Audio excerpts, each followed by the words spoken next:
하루하루 귀한 그 하루가 되기를 참 소망합니다. 오늘은 이제 요한복음 17장 1절을 가지고 예수님의 완전한 순종이라는 제목으로 말씀을 교제하겠습니다.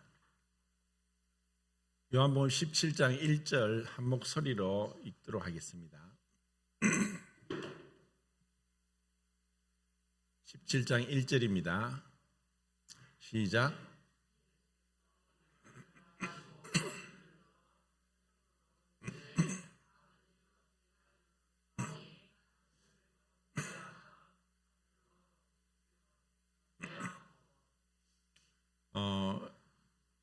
지난 시간에 그 서론을 했었는데 예수님의 그 기도를 이제 겟세마네 기도와 또 비교해 봤었고 또 모세의 기도와도 비교를 해 봤습니다. 오늘은 그 예수님의 그 기도 생활을 잠깐 언급을 하고 그리고 예수님께서 어떻게 그 순종하는 삶을 사셨는지 그 내 때가 이르러 사오니 하는 말씀으로 한번 상고해 볼까 합니다. 예수님은 누가복음 22장 39절에 보면은 습관을 따라 이제 기도하러 감난산으로 가신다라는 그 구절을 볼 수 있는데 습관을 따라서 기도를 하셨다는 것을 볼 수 있습니다. 그리고 제자들이 예수님에게 어떻게 설교를 할 수 있습니까? 하고 질문을 한 적은 없습니다. 그런데 어떻게 기도를 하면 됩니까? 라고 기도에 대해서 가르쳐 달라고 요청을 했습니다. 그것이 산상수훈에 나오는 그 주기도문이라고 하는 너희는 이렇게 기도하라 하늘에 계신 우리 아버지여 하는 그 주기도문을 가르쳐 주셨습니다. 이것은 이렇게 기도하라고 하셨지 이것을 기도하라고 하시지 않았던 것입니다. 그래서 그 주기도문을 보통 일반 교회에서 예배를 시작하기 전에 끝날 때 암송을 하는데 암송을 한다고 해서 그 기도를 하는 건 아닙니다. 왜냐하면 이것을 기도하라는 것은 그것을 그대로 앵무새처럼 얽는다고 해서 기도가 아니기 때문입니다. 이렇게 그러니까 그 기도의 내용들을 우리가 잘 이제 숙고하면서 그 안에 있는 내용들을 우리가 기도에 활용을 하는 것이지 그렇지 않으면은 아무리 그냥 암송을 한다고 해서 유익이 별로 없다는 것입니다. 자, 우선은 복음서에서 몇 군데 찾아보고 예수님께서 기도하신 그 모습들을 보면서 왜 제자들이 우리에게 기도를 가르쳐 주십시오 했던가를 이제 한번 생각해 보겠습니다. 우선 마태복음 14장 23절입니다.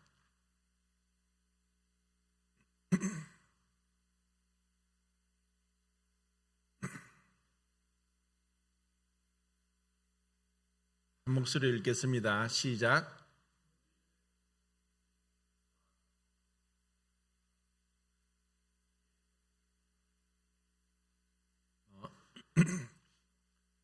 우리가 그냥 복음서를 읽다 보면은 그 쉽게 지나칠 수 있지만 예수님의 삶에서 기도는 항상 습관적으로 하셨습니다.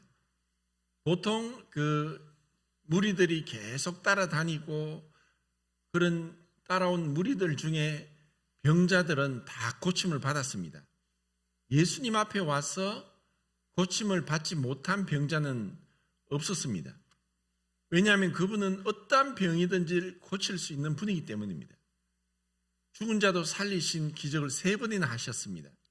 모든 병자를 고치시고 때로는 그냥 말씀으로라도 고칠 수도 있지만 또 의도적으로 그 문둥병자에게 그 환부에 손을 대고 고치시는 그러한 장면도 볼 수 있습니다. 그것은 문둥병자에게 손을 댄다는 것은 그것이 전염되는 것인데 그분은 전염되는 것이 아니라 오히려 문둥병을 낫게 하는 치유의 능력이, 생명의 능력이 그분에게 있기 때문에 창조의 능력, 부활의 능력으로 병자를 다 고쳐주셨습니다. 그리고 또 말씀을 가르쳐 주셨고 또 그들과 대화도 하셨고, 그래서 무리들을 보내시고 피곤하신데도 불구하고 그분은 따로 제자들을 두고 혼자서 산으로 가십니다. 기도하시러. 그리고 그 기도는 아버지와의 교제의 시간입니다. 또 마가복음을 보겠습니다. 마가복음 1장 35절입니다.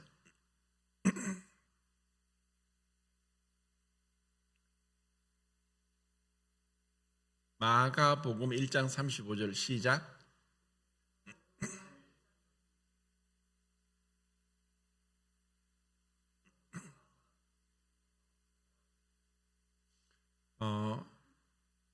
낮 시간에도 틈이 나면은 무리들을 보내고 제자들도 따로 두고 산으로 가셨을 뿐 아니라 새벽 일찍 일어나셔서 또 기도하러 가신 모습을 볼 수 있습니다. 구대 6장 46절을 또 보겠습니다. 마가복음 6장 46절.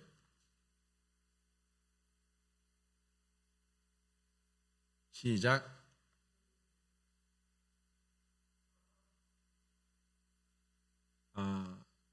이제 우리가 지금 그 예수님께서 그 무리와 함께 있다가 또 산으로 가시는데 낮 시간도 새벽 시간도 밤 시간도 그렇게 기도하십니다. 자, 누가복음 이제 두 군데 더 보겠는데 누가복음 5장 16절입니다.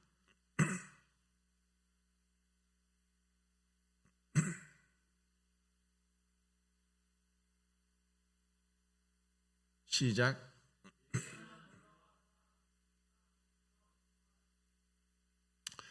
한적한 곳에서 기도하시니라. 사실 우리 그리스도인들에게 있어서 그 여가 생활을 어떻게 보내는가, 취미 생활을 어떻게 보내는가, 그리고 내가 어떤 좋아하는 어떤 시간들, 그런 시간이 언제인가, 그리고 내가 이 경건의 연습을 어떻게 하는가, 이것은 굉장히 중요합니다. 이것은 우리가 시간을 어떻게 보내는가. 처음 서두에서도 제가 때가 악하다, 세월을 아끼라는 말씀을 드렸듯이 우리는 이 시간에 대해서 어쩌면은 모든 사람이 동등한 조건으로 우리는 그 조건을 가지고 있습니다. 시간만은 동등한데 우리는 이 시간을 어떻게 보면 많이 허비하고 헛되게 보내고 또 무가치하게 보낼 수가 있습니다. 그런데 주님은 전혀 그렇지 않았습니다. 주님은 틈이 나는 대로 그렇게 기도를 하셨기 때문에 제자들이 기도를 어떻게 하면 됩니까? 하고 가르쳐 달라고 했던 것입니다. 이것은 가장 좋은 교육은 어떤 말로 하는 것이 아니라 본으로 보이는 것입니다. 나의 어떤 생활 습관은 나의 가족들에게, 배우자에게, 자녀에게 보여집니다. 어제도 저희 집에 이제 집사 모임을 했었는데 제가 습관적으로 뒷짐을 지니까 엘리가 금방 제 따라서 뒷짐을 지더라고요. 그래서 보미자매가 또 장남이 네 따라하지. 그러고 애들은 가르쳐 주는 것보다도 부모가 하는 걸 그대로 따라합니다. 정말 이런 여가 시간을 어떻게 보내는지가 참 중요합니다. 제가 처음 결혼하고 TV를 사지 않았습니다. 그런데 저희 장인어른이 오셔서 TV가 없는 게 마음에 걸렸는지 한 좀 몇 개월 지나서 TV를 사오시더라고요. 사실 TV를 거의 보질 않고 뭐 지금은 아예 못 보니까 TV를 보질 않는데 TV를 보다 보면은 이게 끝날 줄 모릅니다. 왜냐하면은 그 프로그램을 구성상 또 안에 있는 드라마나 이런 것들은 한번 빠지면은 뭐 밤새도록 보는 거죠. 뭐 우리나라 드라마가 K-드라마가 인기가 있어서 외국 사람들이 넷플릭스를 통해서 뭐 이 드라마를 한번 보면은 어느새 1편, 2편 보고 끝날 때까지 밤새도록 보니까 바깥에 날이 환하게 샜다 이런 사람들이 많습니다. 그것처럼 정말 우리의 마음과 생각을 완전히 뺏어가 버립니다. 시간도 뺏어가죠. 그래서 이런 시간 활용, 그것은 또 우리의 사고의 활용이 얼마나 중요한지, 우리의 신앙의 경건의 출발은 어디서 시작되냐면 생각에서 시작됩니다. 그래서 로마서 8장에서는 육신의 생각은 사망이요 영의 생각은 생명과 평안이라.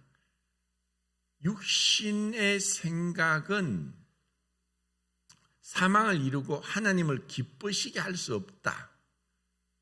육신의 생각은 사망을 이루고 하나님을 기쁘시게 할 수 없다라고 했습니다. 육신의 생각은 이 땅에 속한 것이고 믿음으로 행하지 않는 것이고 보이는 대로 하는 것이고 또 이 땅에 속한 것들입니다. 땅에 속한 염려, 걱정, 자랑 이러한 것들이 가득 차 있으면은 행동도 그렇게 합니다. 그 생각은 누구가 우리의 생각을 말로 하지 않는 이상 무슨 생각을 하는지는 알 수 없습니다. 그런데 그 생각하는 것이 말로 나오고 그 말이 그 사람이 무슨 말을 하느냐. 어떤 형제라는 사람을 제가 한번 밖에서 만나서 이야기를 하다 보니까 뭐 연예계 소식을 너무나 막 손바닥 보듯이 그렇게 얘기를 하고 깜짝 놀랐습니다. 그런데 그것을 나중에 알고 시간이 지나서 보니까 정말 그 형제에게 많은 문제가 있었고 그리고 그것으로 인해서 교회에서 징계도 당한 것을 봤습니다. 우리 교회 얘기는 아닙니다. 우리가 무엇을 보느냐 듣느냐, 예수님께서 무엇을 보느냐 듣느냐를 주의하라고 말씀하셨어요. 자, 한 군데 더 보겠습니다. 그 뒤에 누가복음 6장 12절입니다. 12절 시작.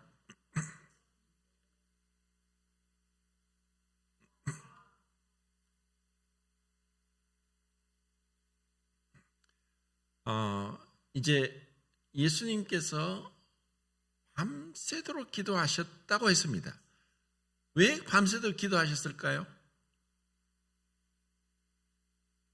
그 뒤에 구절은 12 제자를 택하시는 그리고 이름들이 나옵니다. 어떤 일을 하는 데 있어서 예수님은 그 본성이 하나님이시고 또 인간의 본성을 가지고 계십니다. 두 본성이 한 인격으로 존재하시는 분입니다. 하지만 예수님의 그 육신을 입고 이 땅에 오신 삶에서 신성을 포기하지 않으셨지만 신성으로 사시지 않았습니다.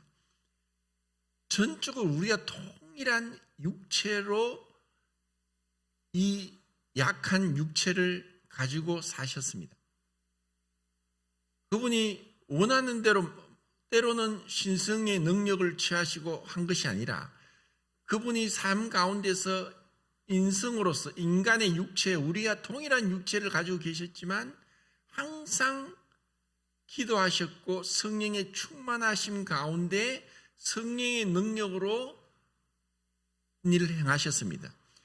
그 두 가지가 항상 병행되었는데 그것이 이제 누가복음에 이제 다른 복음서와 비교했을 때 예수님이 기도하신다는 구절을 계속 우리에게 첨가하고 있습니다. 원래 그렇게 기도하신 것을 누가복음에서 기록하고 그리고 성령의 충만함을 입으심을 똑같이 말씀하고 있습니다. 우리 인간에게 절대적으로 필요한 것은 기도와 성령의 충만함입니다. 그렇지 않으면 우리는 육신대로 살 수밖에 없습니다. 고린도서 3장에서도 육에 속한 사람을 말씀하는데 육에 속한 사람이 두 종류가 있습니다. 구원받지 않은 사람을 육에 속한 사람이라고 하셨고 또 그리스도 안에 있지만 성숙하지 못하고 미숙한 상태로 있는 사람. 먼저는 영적 식욕을 잃어버려서 말씀을 등한히 하고 읽지 않을 때 육신에 속한 미성숙한 그리스도인이 되는 것이고 그리고 그 분별력이나 또 살아가는 어떤 삶에 있어서 영적인 것을 추구하지 않고 여전히 구원받지 못한 옛사람의 습관을 쫓아서 행하게 되는 자들을 육신에 속한 사람이라고 했습니다. 그리고 예수님은 어떤 일을 하실 때 그분은 우리가 생각할 때 예수님 왜 기도하셨을까요? 그분은 하나님이시잖아요. 모든 걸 아시잖아요. 그리고 모든 것을 주님은 그분의 뜻대로 행하실 수 있는 분이시잖아요. 그분이 지금 밤새도록 기도하셨다.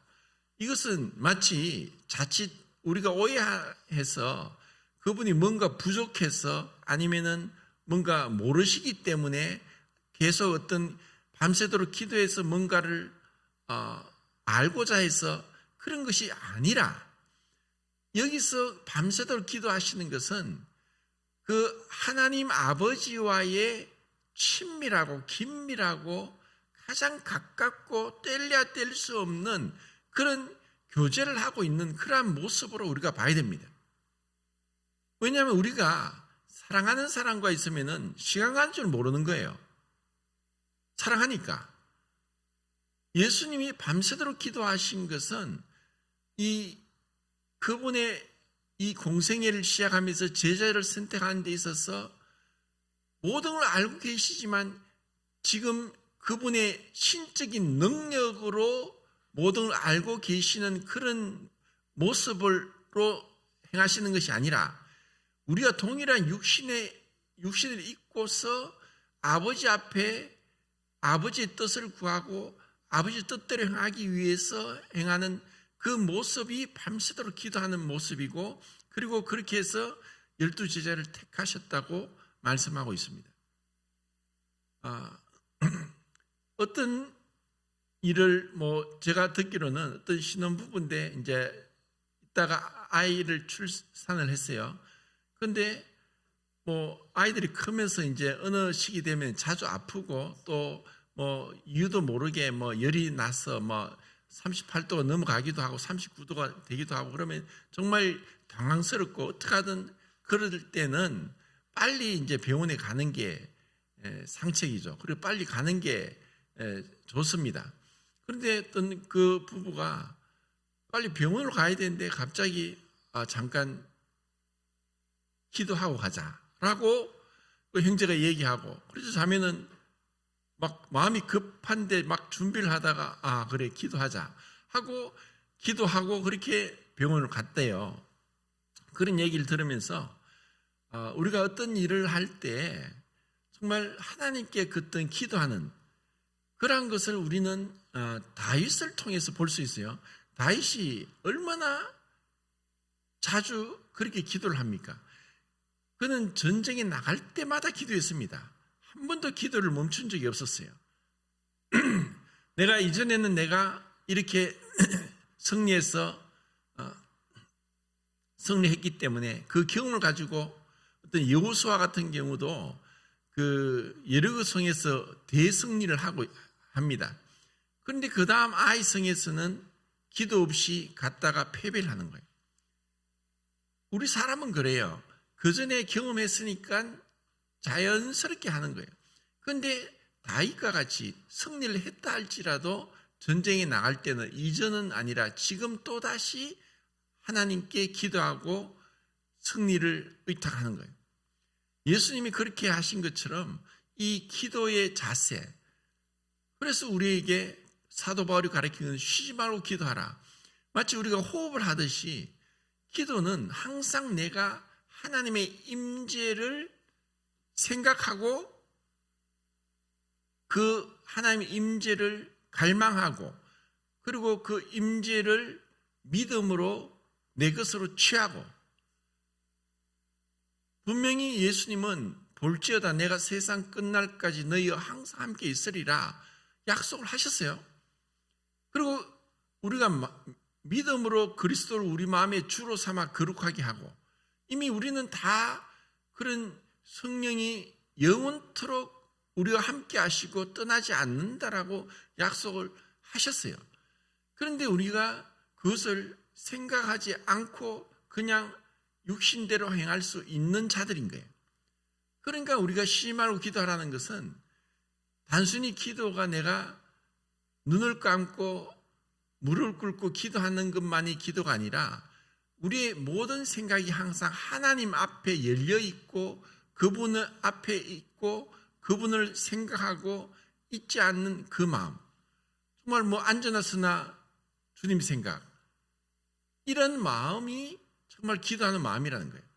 그래서 기도를 바리새인들이 기도를 일부러 사람들 앞에서 막 보이는 길거리에 서서 기도를 했어요.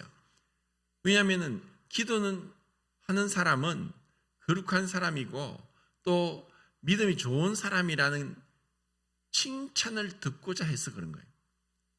그런데 정말 그 기도는 마태복음 6장에서 어떻게 하라냐, 골방에 들어가서 보이지 않는 아버지 앞에서 하나님은 다 보고 계시는 거예요.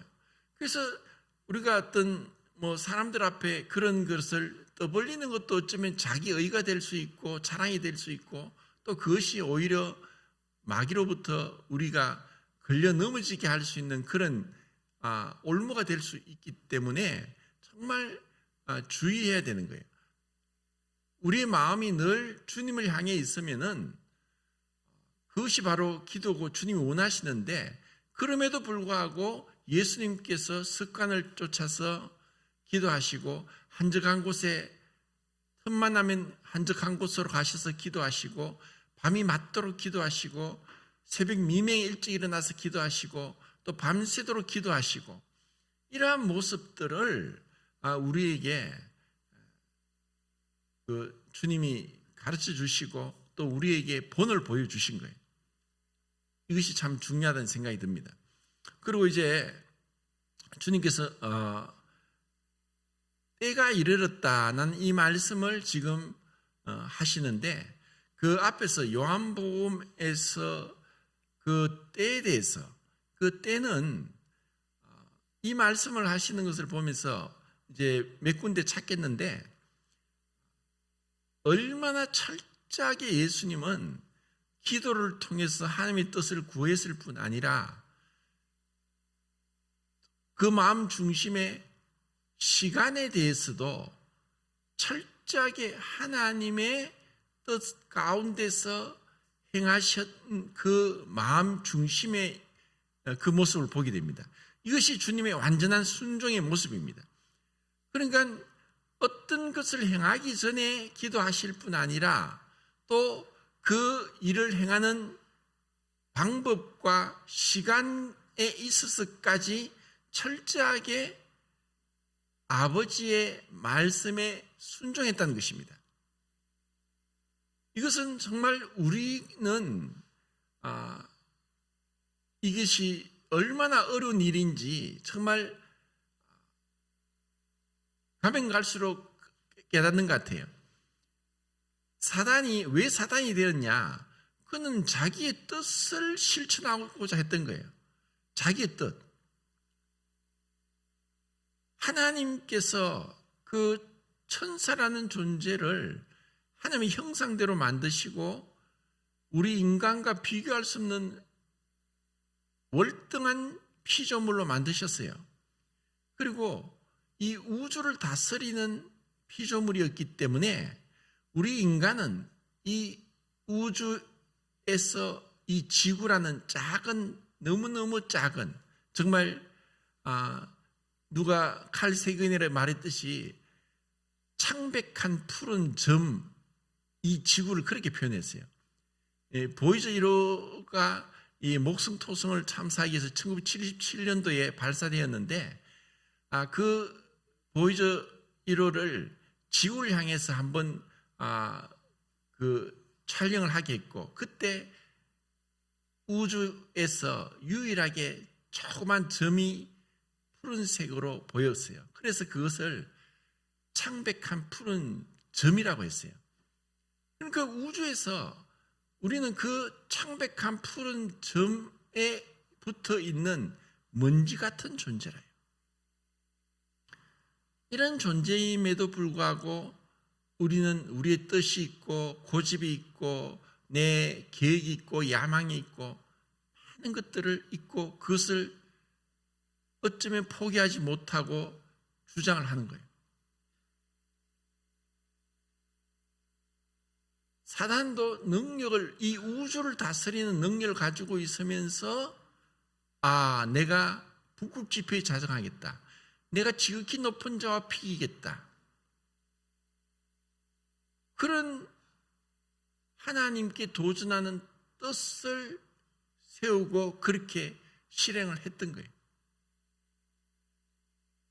그런 것을 볼 때 예수님께서도 모든 걸 하실 수 있지만 정말 그 뜻을, 그 시간을 철저하게 순종해서 아버지께 맡기는 그 모습은 그 분의 삶을 통해 요한복음에서 계속 나옵니다. 자, 2장을 보겠습니다. 요한복음 2장 4절.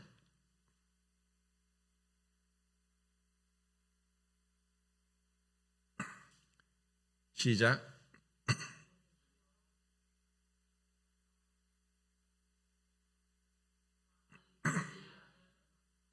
자, 요한복음에서는 이제 나오는 기적, 공간보험서에 나오지 않습니다. 가나 혼인 잔치에서 물을 포도주로 받으실 때 이제 요한복음에서는 처음 기적을 행하신 거예요. 첫 번째 7가지 기적만 기록을 했는데 그때 내 때가 아직 이르지 않았다. 주님은 항상 그 때를 생각했어요. 그 때가 이제 우리가 17장에서는 내 때가 이르렀다. 그 때가 무엇이냐? 그것은 아버지의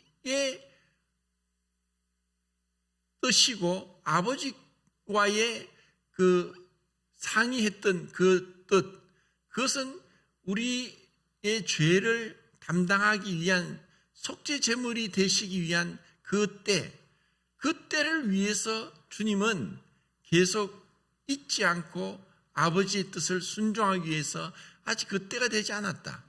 자, 내 때가 아직 이르지 아니하였는데 왜 지금 그렇게 얘기하느냐라고 하시면서 여기서 여자여라고 하는 말이 우리 표현대로 하면은 마치 마리아를 하대하는 식의 표현이라고 생각하는데 그렇지는 않아요.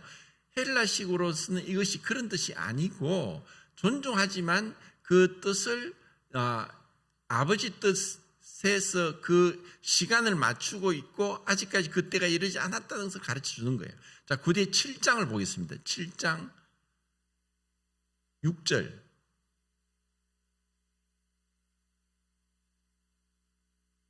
시작.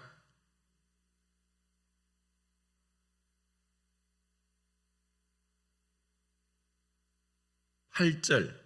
시작.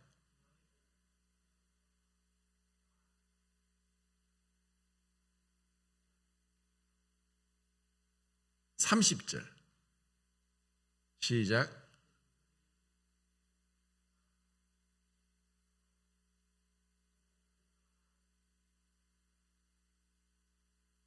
예. 그래서 이제 그 뒤에 보면 이제 8장 20절 또 12장 23절, 27절, 13장 1절 계속 그 때를 말씀하시는데 요한복음에서 지금 7번째 그 때가 지금 우리가 보는 17장 1절입니다. 그러니까 예수님께서는 늘 이 땅에 오신 것도 아버지 뜻을 이루기 위해 오셨고, 그리고 그 아버지의 뜻을 이루기 위해서 기도하셨고, 그리고 아버지 뜻을 이룰 수 있는 그 시간까지도 그분의 뜻 가운데서 순종하기 위해서 계속 그 때를 얘기하시는 거예요. 주님의 그 완전한 순종, 어쩌면 인간으로서 둘째 사람으로서 첫째 사람이 할 수 없었던 불순종, 그 예수님의 그 오심은 단순히 십자가에서 죽으심은 우리의 율법을 불순종한 것에 대한 속죄 제물이실 뿐 아니라 우리가 순종하지 못했던 그 모든 아버지의 뜻을 마음과 뜻과 힘과 정성을 다해서 순종하시는 그 철저한 순종의 모습을 지금 여기서 보일 수 있다는 것입니다. 이것이 얼마나 우리에게 소중하게 또 놀랍게 다가오는지, 그 뒤에 또 사실 한번 보겠습니다. 8장 20절 또 보겠습니다. 8장 20절 시작.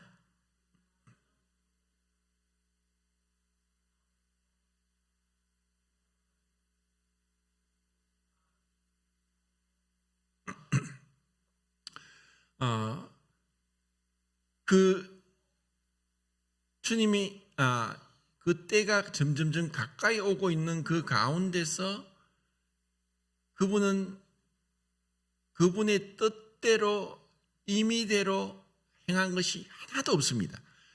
어떻게 보면 철저하게 수동적이고, 그리고 마치 자신의 뜻이 없는 것처럼 행하고 있는 그런 모습을 봅니다.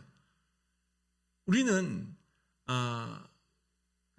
어제도 뭐 집사 공부하면서 이제 디모데전서와 디모데후서와 디도서에서 장로와 집사의 자격이 다 찾으니까 몇 가지가 나오냐면 32가지가 나왔어요. 32가지.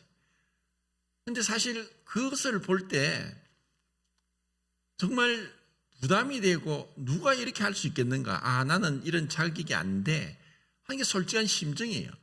근데 그 중에서 그 32가지 중에서 그 장로와 집사의 자격은 자기 고집대로 하지 않고 라고 나오는 그 한 군데 구절이 있습니다. 자기 고집대로 하지 않고. 우리는 그 신앙생활을 혼자 하는 것이 아니라 함께 하는 거예요. 함께 한다는 것은 마치 이제 우리가 뭐 레크레이션을 할 때 두 사람을 발목을, 한 사람은 왼 발목, 한 사람은 오른 발목을 해서 끈으로 묶죠. 끈으로 묶어서 이제 달리기 하는 그런 게임을 하지 않습니까? 근데 그런 걸 하다 보면은 사실 이게 쉽지 않아요. 왜냐면은 빨리 가려고 내가 먼저 급한 마음으로 가면은 다른 사람이, 옆에 사람이 안 가면은 넘어지거든요. 그래서 같이 보조를 맞춰서 하나, 둘, 그러면은 조금 느리게 가는 것 같지만 넘어지지 않고 또 발이 어긋나지 않고 끈이 풀리지 않고 갈 수 있는 거예요. 그런데 그것이 사람이 점점점 많아진다. 그러면은 정말 지혜가 필요한 거예요.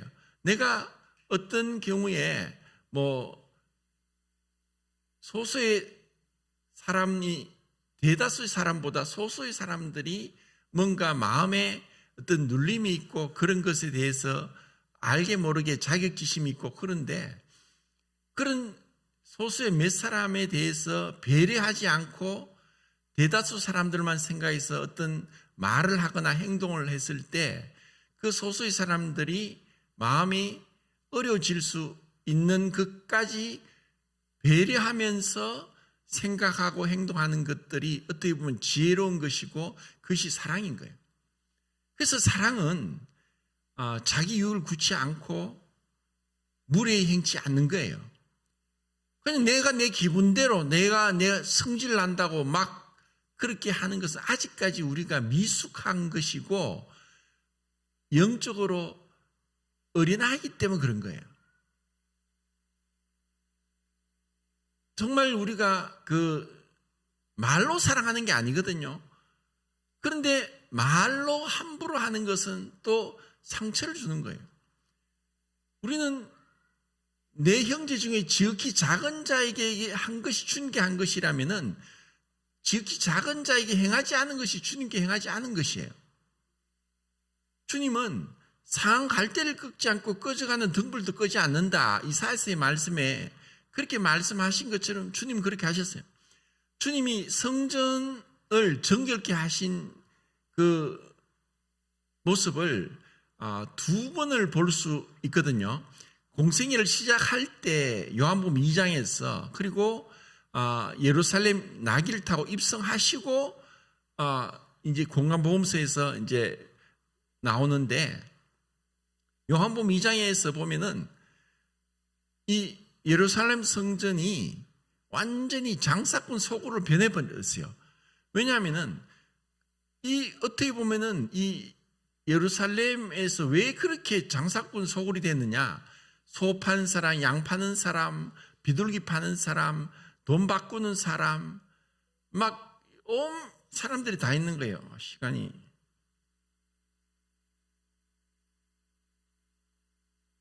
지났나요? 자매가 지금 시사당부를 전화를 못 해가지고 시간이 지났습니까?